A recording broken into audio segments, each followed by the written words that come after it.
Hey, guys, how are you? My guest today is Christian de la Huerta.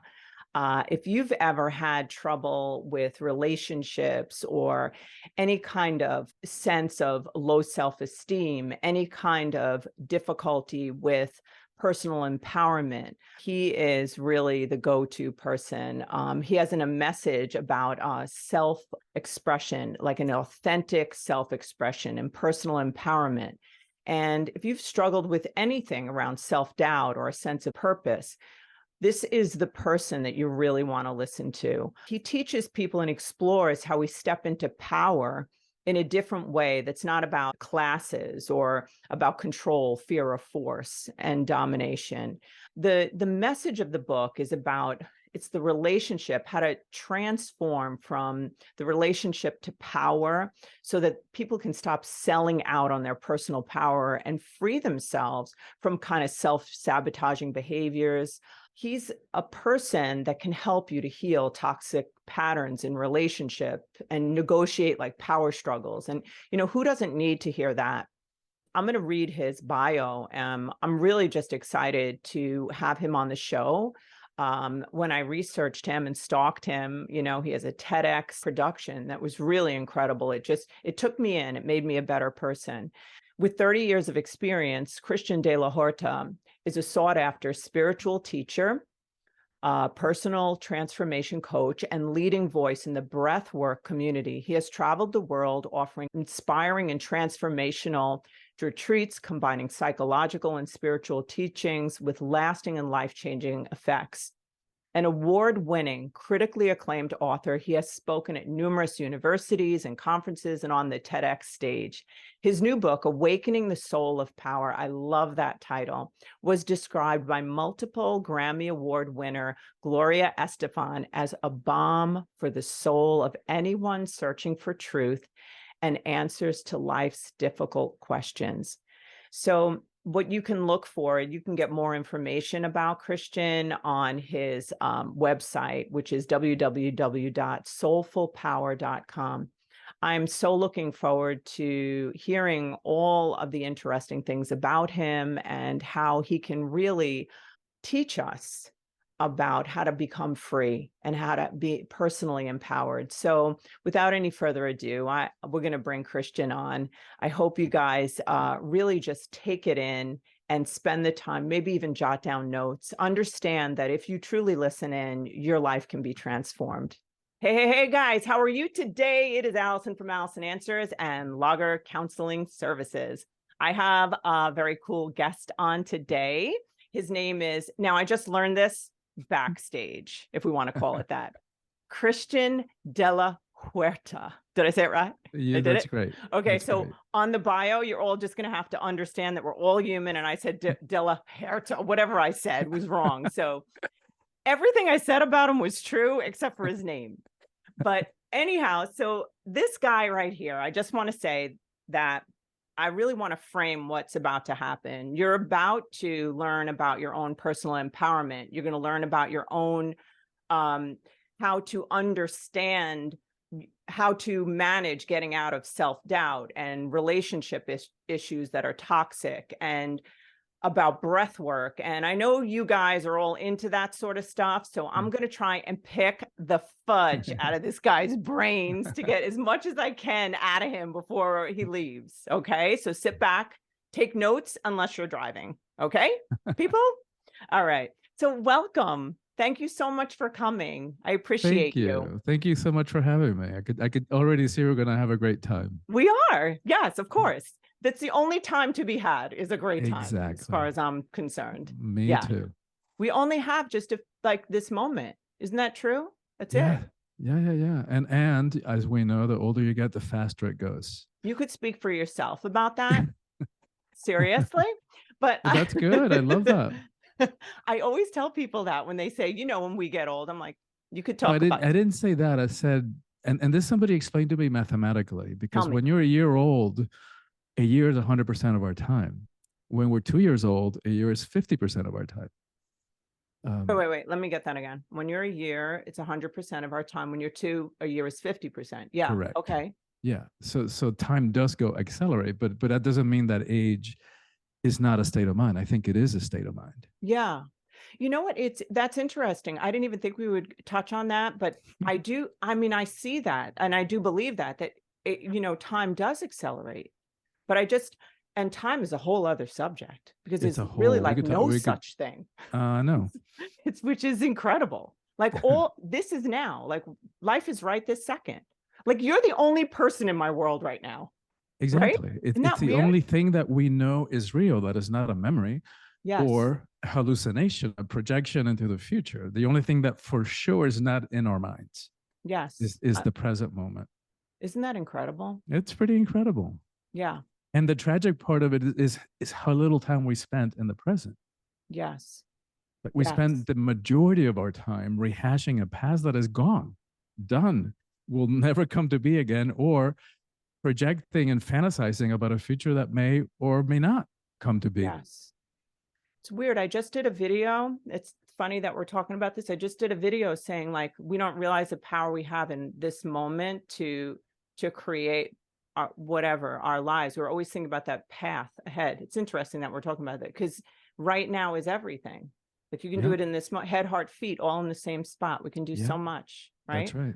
That's right. Yeah. And if we, from that place, we can actually even stretch time. Oh, now we got, okay, let's go. Tell me about that. Well, I wanted to talk about breath work, but let's do this. well, Yeah, I don't know that I can say much about it. I'm not a scientist, but physics tells us that time and space are illusions.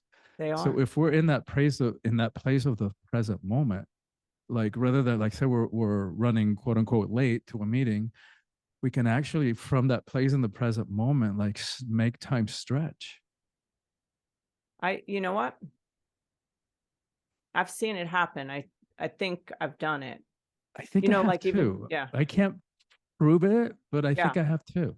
yeah. Cause you'll notice like even meditating, like you'll notice, I mean, I've noticed that there's no time. There's no Exactly. body, there's no space, there's nothing. Exactly. It's just Like bliss. I know. Like I've been doing breath work as you know for over 30 years, and 90% of the people when we a session's about an hour and a half, and 90% of the time they'll think it was 10 minutes, and that's because Yeah. we pop out of time. We pop out of the place in our psyche, the ego mind, where time exists. Oh, I'm like, I just went into like 3 hours of time. I was just staring like at you and going like this. I'm like, oh my God, like I could just go with that right there. It's so Yeah. fascinating. Could you like share about breath work and what you do? I mean, I have specific questions, but I'm sure you'll do better explaining it. Yeah, I mean, it's a huge conversation because there's Yes. breathwork is a big umbrella term. Like anybody who has ever gone to a yoga class has done breathwork, pranayama, breathing techniques and there are different practices for different purposes. Like there's some breathing practices for relaxation, for sleeping better, for stress reduction. Some are more like energizing and more to bring focus into the moment. The breathwork that I facilitate, it's a more intense. It's kind of breathwork on steroids. You breathe I for like an saw hour. your stuff on there. I was like, oh my God, holy shit, I cannot do it's like I was like, yeah, I know, but the thing is that you pop out of time. Like when yes. we first hear that, we say, well, I couldn't do that for an hour and a half. But we pop out of time. And my degree's in psychology. My father was a psychiatrist. I was on a track to get a PhD in psychology. When I discovered breath work, I jumped tracks. After my very first session, I never went for the PhD because it works so fast and heals so profoundly. And with all due respect to psychotherapy, like I work with a lot of psychotherapists that when they have a client become kind of stuck or stagnant, they'll send them to me for a session or weekend retreat or something. And inevitably they'll get unstuck. And the reason for that is that like, I mean, we both know in the right hands with clear goals, therapy can be amazing and life changing and incredibly profoundly healing. And we could also, we hear it all the time. You could be on somebody's couch Got it for 10, forever. 20, 30 years, Mhm. rehashing the same old Yeah. crap. And the reason for that is that the trauma no longer lives in the mind. So it's been somaticized. So it lives in the Yes. body. Mm-hmm. And so no amount of talking about it is going to Yeah. really clear it. It's understanding what happened and the effects that it had on us Yeah. for sure beats not being even conscious about why we do the things we do. Right.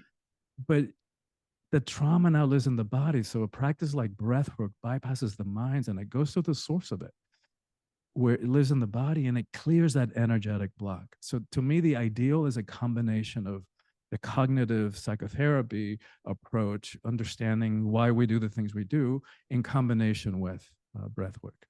Do you think it's like then like someone gets that awareness, like they know they understand what's being lodged in their body, and then when they do the breath work, it's more pointed? Is it like that, or it just I you think think it's just actually doing it will just I create think it's that doing it. freedom? Sometimes Yeah. you don't even have to understand what's being Yeah. cleared. Yeah. I did something, I might want to ask you about it because I go on these like advanced retreats with Dr. Joe Dispenza, and we do, some breath work. And one of the things we do is this pineal gland meditation where we have to, we breathe like in and like almost like the way he describes, like we're squeezing our spinal fluid up, like all the way to like to our I never say it right, the pineal gland. And then like he says, and then you like knock on the door. So we literally like do that like in our breath, in our breathing, and then contracting our muscles and doing it like we go back all the way, and it is, I mean, unbelievable. And then we do Yeah. another one where we just keep breathing in and out, and then we meditate and then we go back and we do that like back and forth. So like what would you say, do you know what that is, the pineal gland one, or I'm just Yeah. curious? Yeah. I mean, I like Dr. Joe's Yeah. work, by the way. I love how he blends the scientific with the spiritual.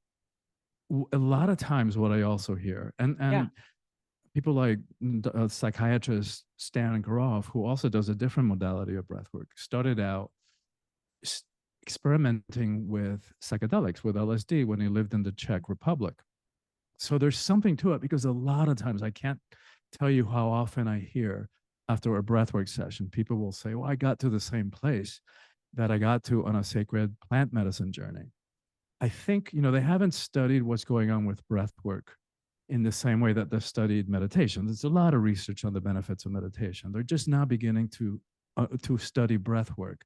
But one of the theories about why it works and why it's so powerful and why people have such amazing, blissful, and unitary experiences of being one with everything is because DMT, which supposedly is released by the pineal gland, that it's produced endogenously by our bodies. Yeah. We can't really prove that because we Mhm. can't. They would have to kill us to study what's happening in the pineal gland. Like so, it's kind of a little bit of a catch-22 there. Yeah. But that's one of the more credible theories to me that explains why it's so powerful and why people have these visions and when we Yeah. breathe in that way. He was saying that there's like the crystals that are on the pineal gland, and that like that it kind of like breaks them off. I don't know. I shouldn't even go down that road because I'm totally butchering this, I'm sure. So one of the things you said on your TED talk, which I loved, when I heard it, it just resonated with me. You were saying like what is your breath saying, right? That like you were talking about that it's communicating something. I just never really thought about that as much. Yes. So could you explain what you mean? Like, I know that it's definitely communicating where I'm at, how I'm breathing.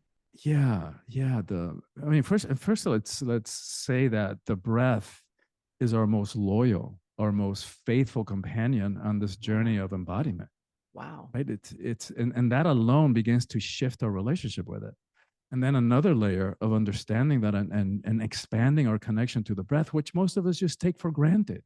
Thankfully, we don't have to remember to breathe because most of us Yeah. would probably forget. But if we look at most religions and spiritual traditions in the world, in the majority of them, the same word, one word can mean breath or spirit. Hmm. So that's how I ultimately understand why it's so powerful and why it heals so profoundly. Wow. Um, Yeah. in terms of like, if we notice, one of the first thing that happens when we get upset, whether, when we started, I mean, we're having an argument or a discussion and it's starting to head south, or maybe we're stuck in traffic, the first thing that goes is we stop breathing, right? Or we stop taking Yes. really, really shallow breaths. And ironically, that's what anchors those energies in the body. Mm. And we should also, say what I think most people know by now. I think anybody, watching this now, is that what used to be spiritual teaching, that everything is energy. Now we know from quantum Yes. physics that everything is energy. That means Yes. that this chair that I'm sitting on, this mic in front of me, the body, the emotions, all energy. And we know from physics, energy cannot be destroyed. Yes. So when we swallow those emotions, when we stuff our feelings, because we don't want to rock the boat too much, because we're afraid of conflict, we're afraid of rejection. Maybe we fear that a relationship is not going to survive if we really say what's going on with us. Mm-hmm. Understandable, but the thing is, like, every time we suppress those emotions, we're stuffing it deeper and deeper into our bodies, and it's not a good strategy, because that stuff, there's only two things can happen, right? Either we stuff it and then repress and repress and repress some more until the next unfortunate one says something to us the wrong way, and boom, volcanic eruption, because we can't stuff it down anymore, and then we Yeah. cause harm to our Yeah. relationships. Or repress, repress, repress, repress some more. That energy starts seeping out, those emotional energies, and then they start showing up in the body as physical symptoms, as illness, heart attacks, Yes. cancer, ulcers. So we've got to get our relationship with our emotions. We've got to clean it up. Repressing it is not the solution. And if we learn to become more conscious about our breath, and we breathe in the moment when we're getting upset, when we're stuck in traffic, rather than just going into that place of insanity and reactivity that we go into, then we stop suppressing emotions, and then also learning how to communicate them, which I'm sure that you do in your centers. Like, we Yeah. can learn how to communicate our emotions courageously, because it always takes courage, Yes. compassionately, Yes. just not just Mm-hmm. dumping them on the other person like a Mm-hmm. 2-year-old having a tantrum, and gracefully, in a way that they can hear them, in a way that they can be received. Yeah. And when we learn how to do that, then they don't have to get stuck in our bodies. And you see the relationship. So everything you're saying is so beautiful. And you see the relationship with having an emotion and then suppressing the emotion and your breath, right? That's what you're saying. Clearly, it's visible. You can Yeah. see it. And if we Yeah. start paying attention, we can see it. So like if you have an emotion and then you just are breathing, it would be more likely that the truth of that emotion would emerge. Is that Yes. the And that we truth, not give, a reaction, right? that's right. That's right. And that we can Mm-hmm. let those emotional energies don't have to get stuck. Right. If we Yeah. if we keep breathing and taking deep breaths, those energies move. I And so that we learn how to have our emotions rather than being had by them, Oh, I because love that's what we're that. doing. I When love we that. suppress them, they have us, they got us. Yes. I have a question for you. I'm not sure if this is like a real question that I personally have, because I try to negotiate this. I'm trying to figure this one out. And I know the answer that I would give me if I was asking myself. But so this is the question. So like, let's say you've had like trauma in your life, right? Which I have. So like you have trauma, but you have felt the feelings, but if you remember the memory, you still feel the feelings, right? The sadness or whatever. But I'm actually going to cry now thinking about it. But seriously, it's weird. So yeah, right. Shit, I want to do this on a podcast, but I've done it on a few. It's like try really hard. I was like, didn't think it would happen, but so Well, that's very moving. My heart goes out to you, and I totally appreciate you being that open and vulnerable. Thank you. oh, thank you. Shoot, I'm like crying. So if you want to like take that situation and you want to understand and accept that everything's happening for me, like that even though it's horrible, like I'm learning, I've changed so much because of that situation. This is how I've grown. I'm gonna cry. I've grown so much, right? But you don't want to keep like you don't want to keep feeling it, right? Mhm. So you want to think. So what I'm saying, I shouldn't say you. So if I want to feel today, embrace this day and love this day, because that is how I live my life. I wake up and I'm like, I get to choose how I feel today. You know, I could wake up and have that memory and feel sad, or I could choose something. And I wonder if that's repression. Look at me, I'm crying. No, I ju- that's um, beautiful. That's really beautiful and very yeah. profound. It's a very profound Mhm. question I and just very wonder about that, insightful. because I sorry. think it connects to what we were talking about before. Yeah. The one is a cognitive understanding, right? So Yeah. you get it, you live it, that you Yeah. understand that all the stuff that happened to us, if we learn how to frame it in that way, and as long as we're growing and becoming better more human beings because of it, then yeah, we can get to a place of gratitude about that without a doubt. Like all of Yeah. us have had trauma, and I Yeah. certainly have. Um, and like understanding it is not enough to clear the emotional energies, right? So Right. that's why those you have those lingering emotions right now, Yeah. right? Because those emotions are still in the body, and Right. that's the beauty of breath work. That's what I'm Like curious about. Yeah. that's the beauty of it. One session can change your life, especially for somebody like you who's done the work, who's on a path of personal healing and personal transformation and personal empowerment. I would venture one session would help you clear that. So basically, like you'd go like you'd start the breath work, whatever. You'll have to tell us what that is exactly. I mean, I think I know somewhat, but so then during that period of time, are you actually talking to the person about the thing that's lodged in there, or are you just breathing? That's it. You're Yeah, just I releasing the energy yes, yeah. that's Like I, stored.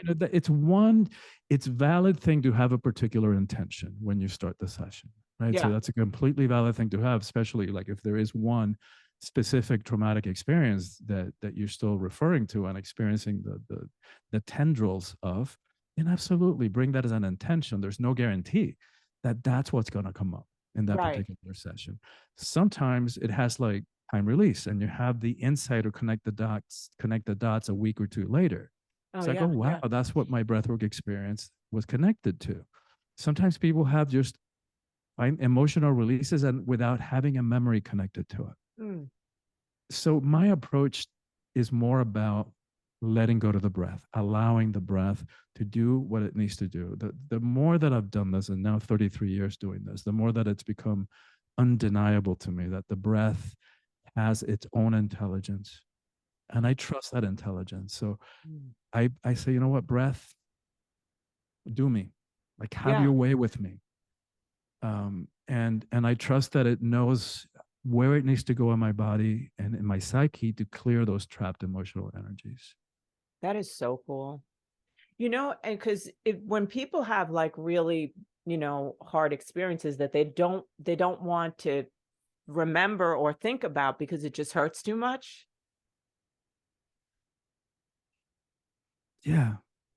Yeah. And and even connected to forgiveness, a lot of times I'll have somebody come to one of my retreats and in the intro sessions where might be a group of 30, 40 people, and we have 3 hours. We don't have time to go deep into everybody's, and it's not the safe container to go deeply into everybody's trauma. Right. In a weekend retreat where we do 4 breathwork sessions, we do. And a lot of times people will say, well, you already forgave them for that. And what I've realized is one thing is understand forgiving up here, Yes. the other one Yes. is forgiving in the heart, and Yeah. that's what will happen. That's what happens in the breath work. It takes that next layer of forgiveness, which is really freedom, right? Because as long as we're holding somebody over the fire for what they did or failed to do, our hand is also getting burnt.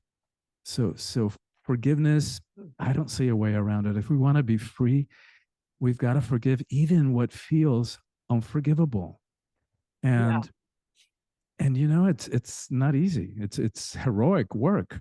And forgiving doesn't mean forgetting, and forgiving doesn't mean we have to be BFFs and hang out with them, but it means that we have to extend that open-heartedness and say, you know what, I can't imagine ever possibly doing anything remotely close to that, but maybe had I been in your shoes, had I been raised the way that you were raised, in that culture, in that time Yeah. period, in that whatever, right? Fill in the blank. And maybe what was going on in your brain biochemistry, or your epigenetically passed on trauma. Who knows? Who knows what was going on in their head? And maybe I might have done the same. And can't even begin to see it, Right. but that gets us off that self-righteousness of, I would never do that.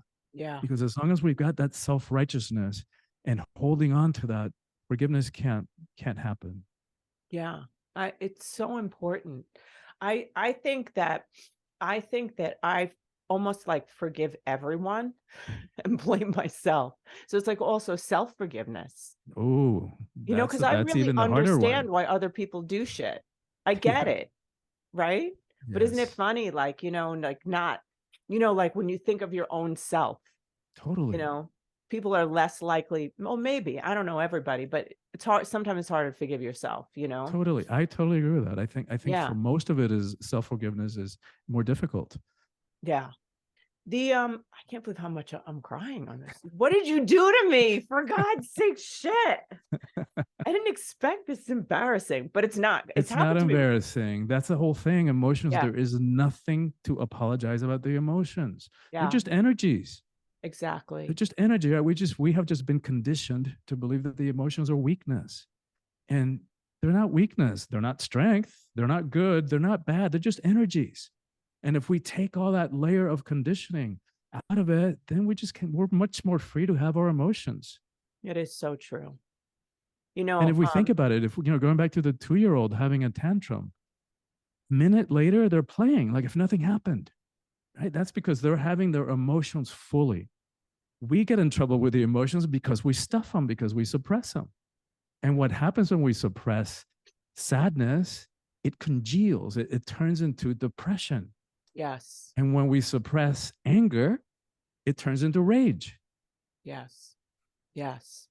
It's interesting because when I listened to something, I think it was on the TED Talk, you talked about that, a child, having a tantrum and then being free immediately. My mother would tell me, she would say, just observe a baby. She would say the same thing, like a long time ago. And she would say that, the full expression of emotion, it's like, that's why babies' eyes, these bright eyes, and they're like light because they can just do it, and then we teach them not to do it. Right.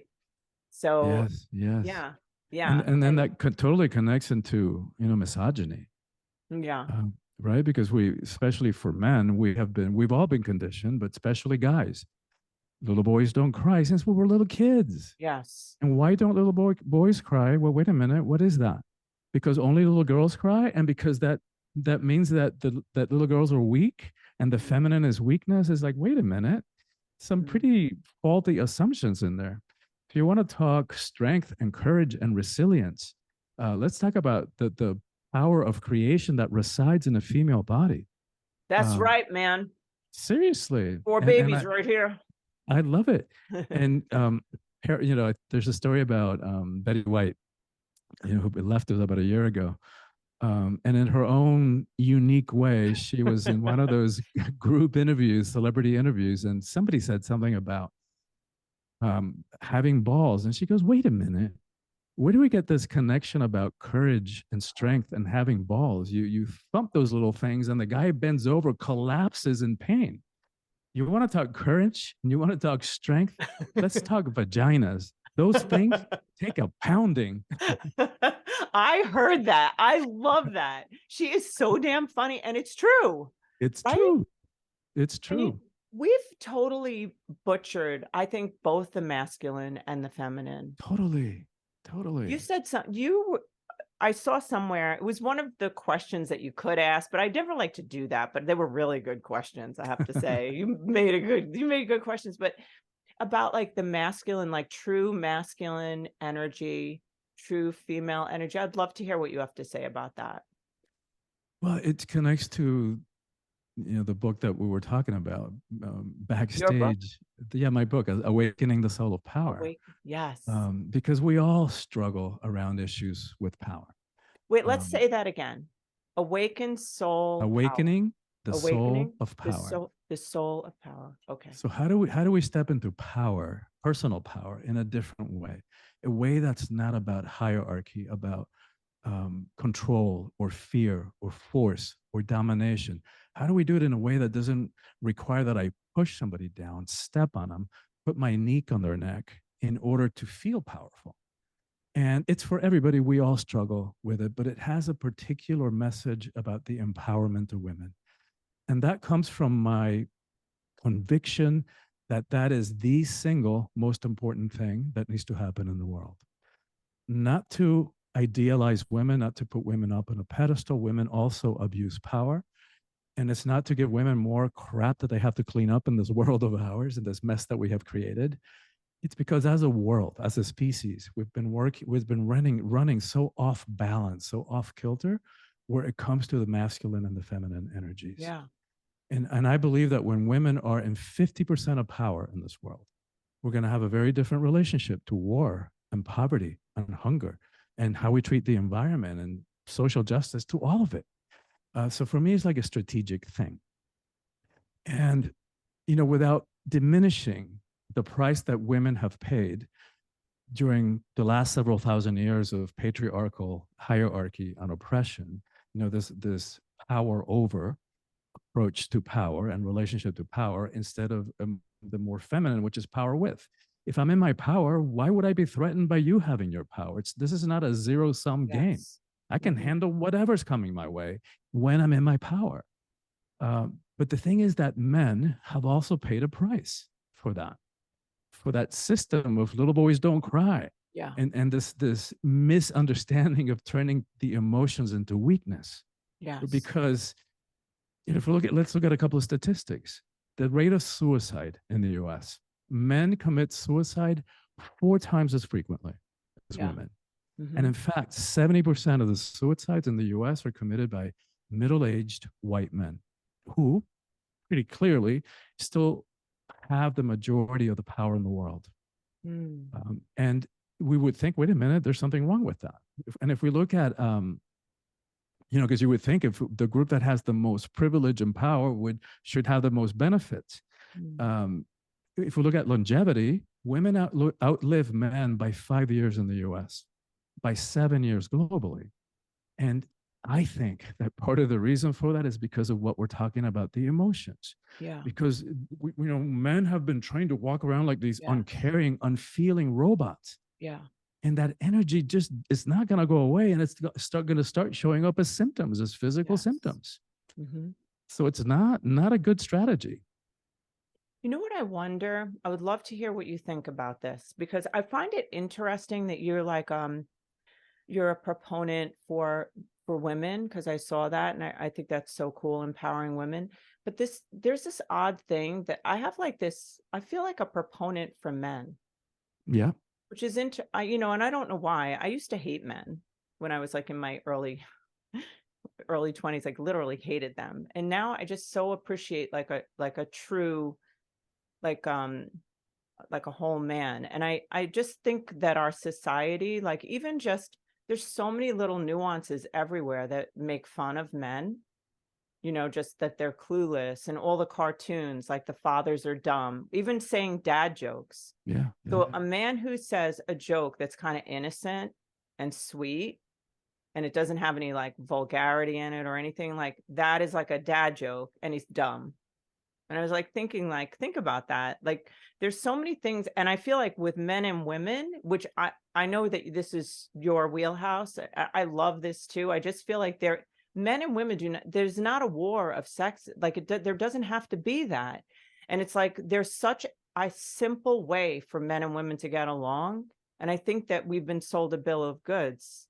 Absolutely. I could We not have to agree like with you more. hide our like if we made a mistake, or just this attack defend, like is completely unnecessary.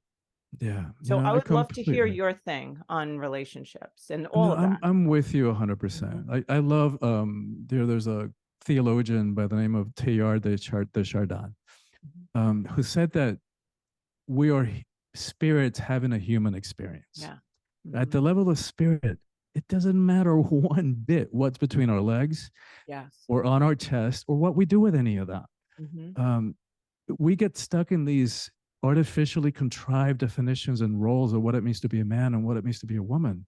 And by the way, you know, in these days that we're drag queens, I'm right now I'm in Florida where my family is, and you know, this is up in the culture. You know, the don't say gay, the drag queens, the trans movement. The reason that drag queens and trans people are so confrontational to the status quo, it's because it makes all of us question what gender is Mm. and what it means to be a man or to be a woman. And it's a good thing to question it, right? So that we don't have to take these artificially contrived definitions of what it means to be a man or a woman, Mhm. you know, because that's part of the problem that we're experiencing is that as men, you know, whose identity was to be the one of them was to be the provider, you know, the provider, those roles are shifting. Mm. So in more than 45% of heterosexual households in the US, the woman is making more, earning more than the man. And more than half of college graduates are now women. So we see the direction in which this is going. So for men whose identity has been connected to being the provider, to use one example, and whose jobs are also not being replaced by computers and robotics and now artificial intelligence and globalization, suddenly it's like, well, who am I? And so no wonder there's a bunch of people, you know, 30% of the population who wants to go back to the 50s where everything was clear and everything was defined and everybody knew you know, who held the power and what the roles Mhm. were. But you can't put that cat back in the cat in the bag. It's just impossible. So part of what I did in the book is also add a different chapter about for men about what it means to be a man in the 21st century, to upgrade the definition of masculinity. Mm. So, for example, sticking with that same example of provider, it's like, well, what if are you really going to tell me that you're going to define who you are as a man by the size of your paycheck? Um, so what a limited way and limiting way of defining your masculinity. And so why don't we expand that? What if you want to be the provider? What if you were to provide a safe environment? What if you became the rock in your household, in Love your that. family, among Mhm. your circle of friends, that Yeah. you provided a safe container in which everybody could experiment with who they are and become better human beings as a result? That is priceless. You cannot put a price on that. Yes. Mhm. Yeah. For your kids to grow up knowing that you have their back no matter what, that Yeah. is priceless. It really is. You know what I wonder? When you were saying that, I was thinking that the identity of either male or female, whoever, is that it's we base it on these externals, right? You know, I'm a Exactly. provider, that label or whatever. But what you just described is like almost like I don't know, like the internal, the inside of us, you know, the spirit. So it's like, and I just wonder, I mean, I don't know. This is what I really think. And I don't know, it could get controversial really fast, but I'm gonna say it anyhow. I think that I mean, we have a podcast, you kind of have to do that shit. But anyhow, I mean, I really believe that as a woman, and maybe it's just from my own experience or just from the people I've worked with, but I really believe just even by the way our body is, we're receptive, we receive. And that's not, we've changed a concept. And I think that we do want to be taken care of, right? But we can also be strong, right? So we can be strong. Like I feel like I'm super unbelievably independent and strong, Yes. and like I really could take care of anything, really. I mean, come down to like the toilet bowl, it doesn't matter, but I want to be taken care of. I feel like I Mm. need that. There's a part of me like very like to be like, you know, and it doesn't mean that I can't do the things. It doesn't weaken me. It doesn't make me less. And I think, and I feel like you're gonna tell me you're gonna like shame me on this, but that you won't. But No. that a man almost like really, really needs to be able to do that, like to be able to do to care for and to, but both caring for one another. But I think there's something about a man who protects a woman, makes her feel like she's cared for, that she's special. I think, but then I think that we do it with one another. But I think do you know so. what I'm saying? Like, Yeah, I think the way, like, I totally get it. mhm, And I think the way that I would expand that thought is that it's I don't know that it's so much about the body, what body we're in, but it's about the masculine and the feminine energies yes. that Mhm. course through all of us, right? No matter what Yes. kind of body we're in, because the Mhm. masculine and feminine energies course through all of creation. The entire cosmos has masculine and feminine energies. Mm. And only that we know of in this tiny little pebble of a planet hurtling through space at 17,000 miles per hour have we decided that the feminine energies are weaker. Um, Bullshit.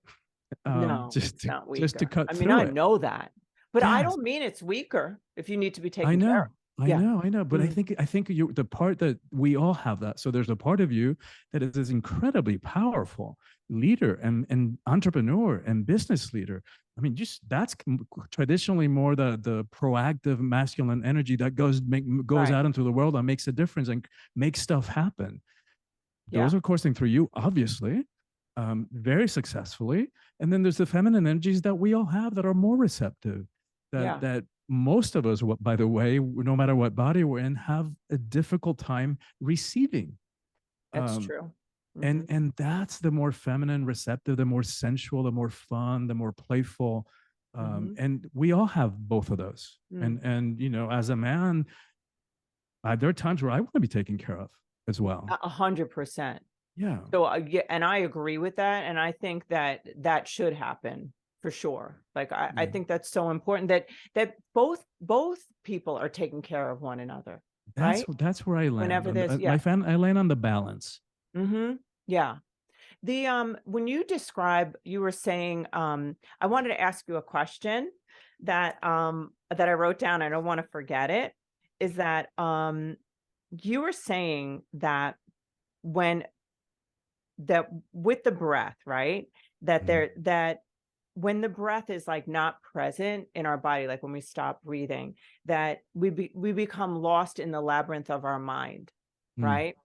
And that like, and then you were talking about how what does breath tell us, right? Mhm. So how do you like if I was just not breathing, what would you what are you reading in that? Or what do you read in people when you look at are you looking at them and can you tell in a way what breath is saying? Or you Yeah, mhm. and I can tell it myself, Yeah. right? So I think the practice is developing that awareness of our relationship with the breath and what is the Yes. breath doing in each of our bodies at any particular time. My body is so trained that a lot of times I wake up in the middle of the night and my breath is doing the breath work, intense, connected circular breathing that is clearing emotional stuff. So there may be some stuff left over from the day, and my body is so trained that it clears it at night. So when I want to like those kind of like those pool filters that are Yeah. filtering the pool all the Yes. time. Yes. um, and I notice myself. I mean, it's a long time developing that connection with my breath, but I notice immediately if I'm going in the direction of difficult conversation, I make sure that I don't allow my breath to become shortened and diminished.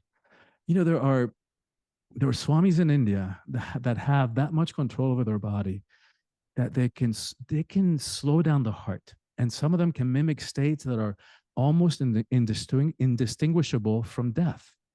Most of us are not going to have that level of mastery over the body, but anybody can slow down the breath. Anyone. When we slow down the breath, the heart has no choice. The heart has to slow down. And when the heart slows down, the body begins to relax. The nervous system begins to quiet down, and we pull ourselves back from that DEFCON 1 state that we walk around in, thinking that it's powerful to walk around like this, anticipating the next, when the shoe's going to drop, and sometimes sneaking in that first punch just in case, Yeah, preemptively. yeah, yeah. That's not power. That's not No. freedom. This is prison. Yes. This is power. This is Yes. prison. This is freedom. This is having a relationship with life that says, life, come on, I Yes. got this. Mm-hmm. That comes from such a deep place of self-knowledge and self-acceptance, Yeah. um, that is also priceless. I think, this is so profound to me because um I know that my breath is shallow and I have to remind myself to breathe, and I do it, but there could be like long periods of time that I don't. And it's interesting because I see how so many of the see this collective consciousness just all we're all like this is all emerging to people like really knowing themselves, right? Like that higher consciousness, or our Mhm. higher self. So like when you say that you wake up, and could you like tell us what that breath is? Or Yeah, I could, it's basically a connected circular breathing. And that means that there's no stopping between your inhale and your exhale. I wouldn't do this for more than, like 10 cycles, because if you go more than that, you can trigger a whole hour-long cycle and of what? of this breathwork experience, which can be really, really profound and really powerful. So like And could you how yeah, so the breath itself is simple. Like, and again, but with a caveat, don't try this at home more than 10 times, right? So circular means, oh, right? That's like one cycle, 2 cycles. So if you want to take a practice, do that 10 so you're times. breathing in your mouth, right? Yeah, you could do either, but the mouth is just so much bigger. So you, as for this type of That's practice, hysterical. Just never it's a thought of lot it more that way. effective. I wouldn't recommend mouth breathing as we go through the day-to-day life. There are a lot of benefits for nose breathing for this particular practice, because the mouth is so much bigger. You can take in so much more breath and so much more life force, prana, chi, ki. So if you would take on that practice, anybody watching this, just set your timer on your phone on the hour, and for a week it goes off on the hour, 10 seconds on the hour. That's all it takes. You pause, right, deepen your breath, just slow And you're down. filling your belly. That's even secondary. Yeah, Doesn't matter. it doesn't matter. Just slow down your Really? breath and breathe consciously for 10 seconds. That's all it takes. You do this for a week, your life will change. Love Guaranteed. that. Don't you love those life will change things? Yeah, I do. Do this and your life will change. Let's all do that. I'm going to do it. Why wouldn't you want to do that? There's so many things that would change our lives that we don't do. And it's so simple. I'm not kidding. 10 seconds. If you do that on the hour for 10 seconds, but you do it consciously, What right? is it No, about that? What do you think it's, it is? I think it's just becoming present.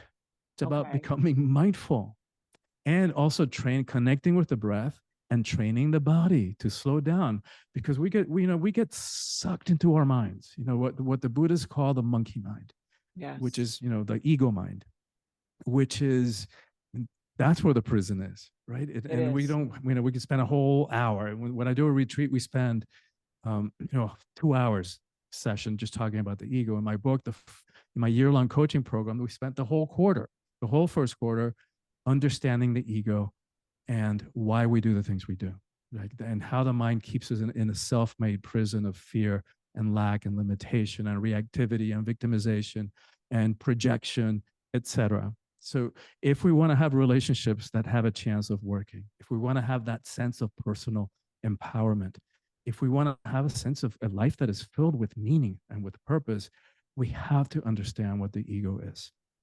And so one way to talk about it is the monkey mind, right? It's from the moment we get up in the morning before our feet have yet to hit the floor.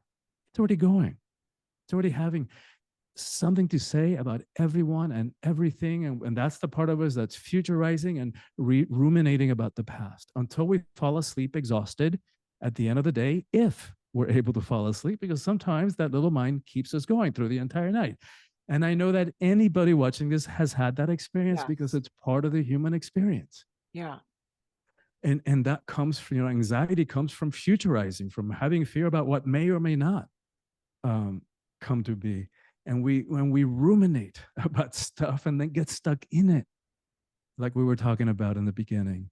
And here's a really good metaphor. If you put a baseball in the center of a stadium, that's what that ego is. Who we are is actually the stadium. Mm. And we've allowed this tiny, tiny part of who we are to think that it is all of who we are, and to make really important, consequential, critical choices about our lives, about our relationships, about what we do with them from its very small, limited, and always fear-based perspective.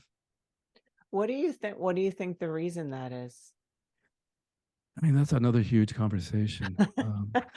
I think we're going to have an existential crisis. I am right now. But it's a good one. That's a good existential It crisis to is. have. It To is. realize I'm not the freaking baseball. I'm the Yeah, freaking stadium. That's a good crisis to have. it is. Yeah. Like I am, like we've all like heard this about like being the wise observer, being the awareness, and right. Yes. Yes. And like, so one of the things like I try to tell people is that like emotional drunkenness is operating like we try to resolve an internal whatever conflict or pain, whatever inside, and we tinker around outside trying to fix those things instead of just going inward. Like if you go Yes. in, but I wonder, I mean, there's probably so many ways to think about it, but just even that we somehow believe that fear will protect us, which is so false. Like fear is the last thing that would Oh protect my us. It God. Oh destroys my us. God. It's just a limited, very limited way of looking at things. And I think that's Yeah. what the ego is trying to do ultimately, is protect us. But it does it from a very limited perspective. Yes. And yeah, it's anything. The ego is like a control freak. It wants to Yeah. micromanage not only every aspect of our lives and our emotions and every aspect of it, but everybody else is around us. And Yeah. so anything, and part of his job is to maintain the status quo, even if the status quo is at best comfortable, at Yeah. worst miserable. It doesn't care. Part of his job is to maintain things the way they are because Yes. change is scary to it.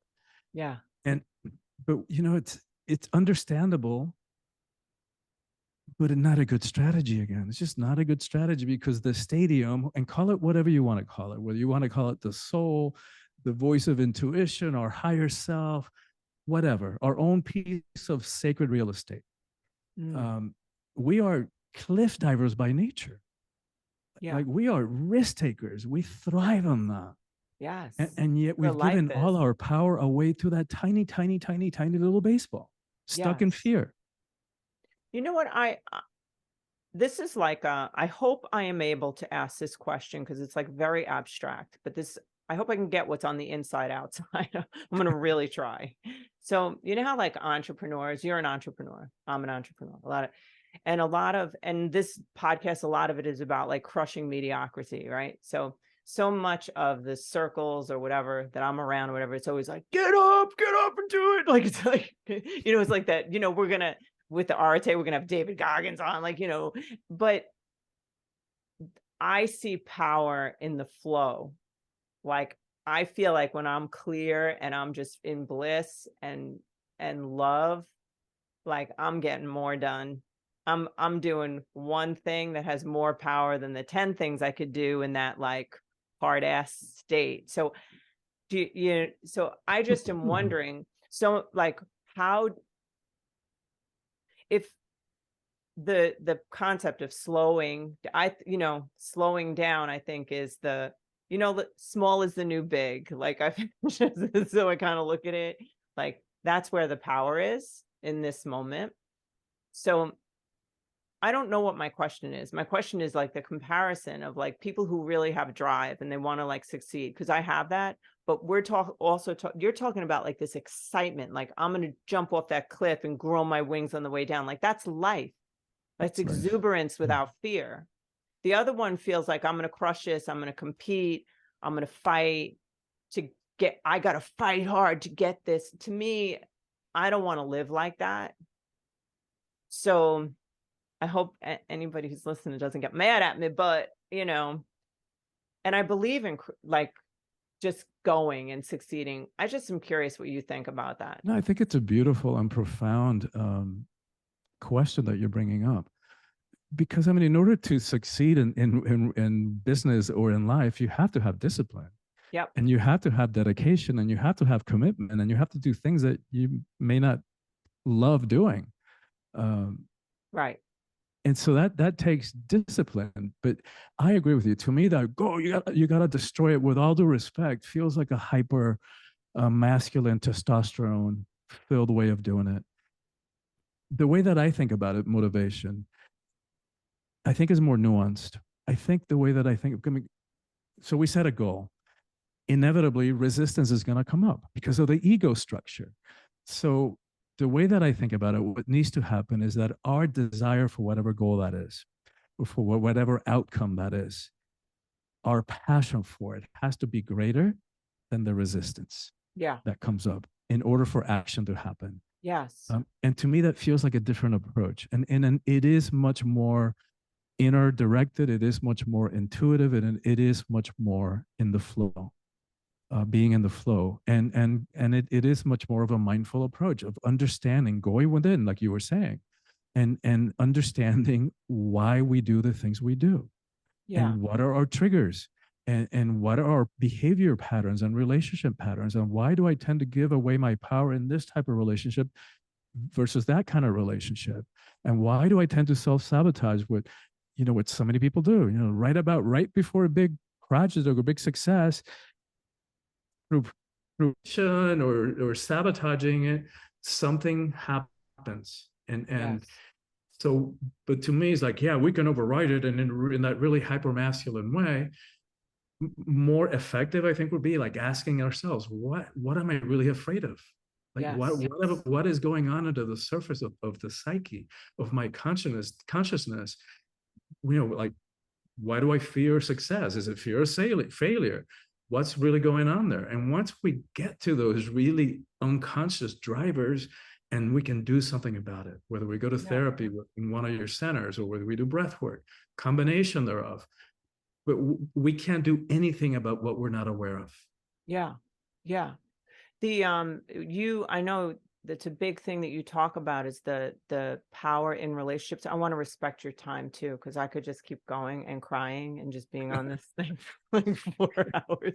You and I could It'll talk for only be hours. 2, 3 more hours. You and I could Just talk for hours, relax. clearly. You want to get a snack or something? I'm just kidding. All right. So, but I swear, I want to know. All right. The I'm curious because we get this a lot here, and it's just all of us, like the sabotage of like relationships. I see people like they'll want a relationship, but then they just won't feel things in a relationship, or so we hear so much stuff about everything is relationships. Yeah. So I'm just curious. I know it's such a broad question I'm asking, but I know this is what you do. So anything you want to say about power in relationships, I would love to hear. Here's the thing about relationships, Mhm. and how to do them consciously. So if we're approaching a relationship like, you are going to make me happy, if I could only have Oh, you, then I would be happy. Hang it up. Forget it. There 100%. isn't anybody out there who's going to make us happy. Yep. And it's not their job to. Like, Hmm. how unfair to put that responsibility on someone else. That's the And yet, majority of relationships, by the that's the way. majority. That is the Yes. majority of Hmm. relationships. When we do them consciously, that means that we own that it's our job to make us happy. Mm. And like, to me, there's no way around what you were saying, which is we have to go within and understand what's happening. What are the patterns? So if we have a pattern of sabotaging relationships, mostly unconsciously, right? Because what we end up is falling for people who are not available, attracting people who are not a match. Doesn't mean we're better, doesn't mean we're worse. It means we're just not a match. We're different places in life. Hmm. And of course, all of this happening subconsciously. And what we're doing is subconsciously ensuring that the relationship is not going to work out. Yes. And so we end up doing this. right? Exactly. Yes. Come here, but not too close. Mm-hmm. And so if we want our relationships to have a chance of working, is we got to find out what's going on. Like, what are we trying to protect? What are our egos trying to protect? And so in my retreats or in my year-long coaching program, we spent a whole quarter looking at our relationship patterns and asking Cool. why we do the things we do. Like, so what are we trying to protect? So we look in two areas, both in the area of self-esteem, self-worth, because if we have any layers, any tendrils still in place about I'm not good enough, or there's something wrong with me, or I'm too much of this, not enough of that, Yeah. that's what we're going to attract. That's the only thing we can attract is somebody who's going to meet us there, who's going to match that. Mm. It's sort of like water finding its, seeking its own level. And when you were saying about like self-esteem and all that, like we'll only yes. attract what we feel like we're worth, right? You have it? Yes. Okay. So right. So so like I'm thinking, because if you have like I know that I still like, when does this ever go away? But I still have like childhood shame. It pops up, from when I was really little. So, and I know like if like if there is like even like a great person, like I would be most likely to push that person away before they could get near that childhood shame, right? That's it. That's so unless they match it, unless it. they have similar shame that I wouldn't be ashamed to be ashamed of with, right?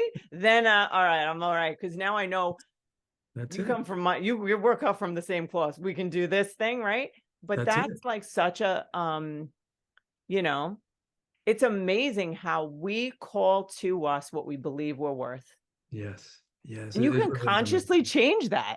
Yes. That's the It's good news. fascinating. I love practicing that. That I is the good practice it. news.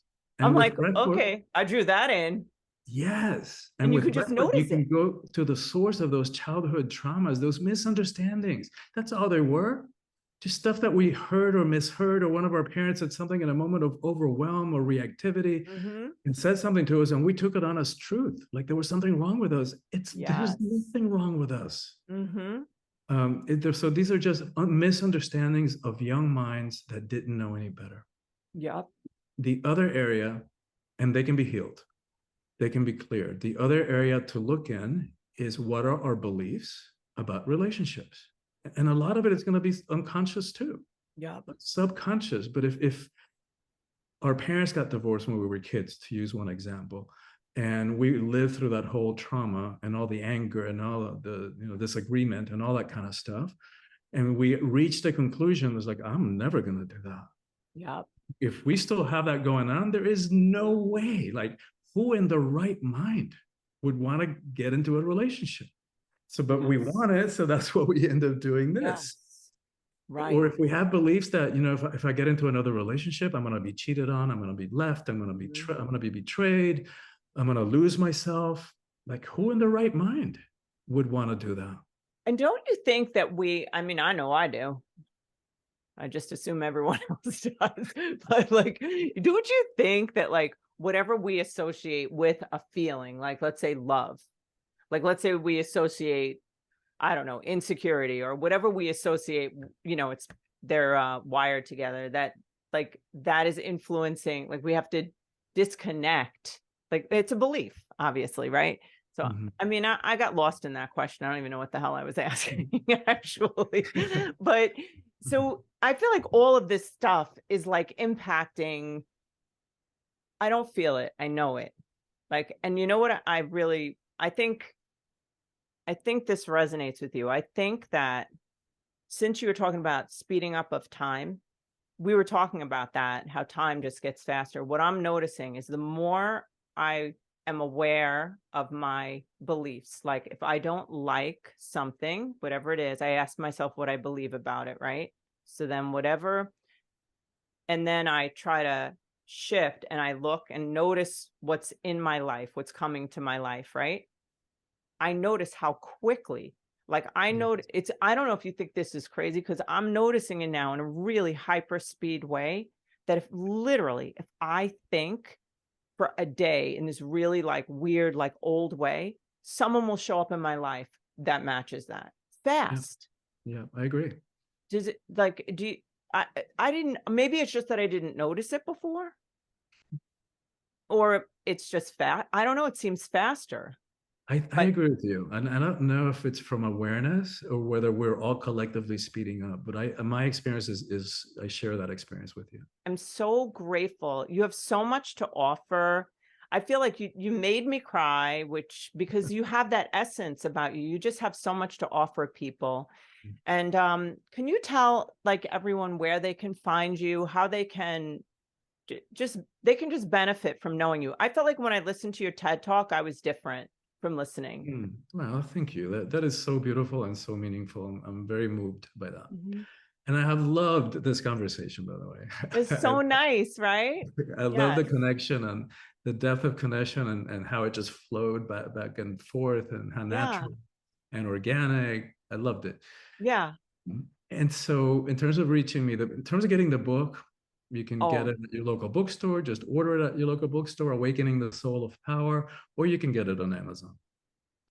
In terms of reaching me, probably the best way is my website, and from there they can access my you're social not media. going to give me your personal cell? I'm just kidding. I interrupted. I'm sorry. No, that's all I'm right. No just worries. kidding. No, I love that. I love that natural part of it, and the humor of this interview. Um, soulfulpower.com, SOULFULPOWER. Anybody who's watching this who comes to my website and signs up for my email list, and we all know how easy it is to click unsubscribe down the road if it doesn't work for you. So anybody who does, we'll send them a sample chapter from the book that talks about what it means to live heroically in the 21st century. Because I wanted to ask you that. Okay. everything It's we've talked about is heroic, right? To go through life yes. unconsciously, anybody can do that. To react and splatter somebody against the wall when somebody does something that we interpret as hurtful, anybody can do that. To go inside and to face our inner demons and to ask these hard existential questions that we've been talking about, and to ask, why do certain things trigger me when they may not trigger you? Why do I get stuck in these behavior and relationship patterns? That is heroic. That takes work. And it takes courage to face down our shadow and our inner demons. So that's what I mean by living heroically. I love And that. it is. And I don't say that lightly. I know it's heroic. It Um, is. and to be mindful of our ego so that we're not reacting and then regretting, because that it's inevitable. We react and then the adrenaline gets reabsorbed into the body. And then an hour later, we're like, oh my God, I can't believe I said that. I can't believe Yes. I did that. That was so mean. And then the cycle of self-punishment begins and whipping Right. ourselves. Mm-hmm.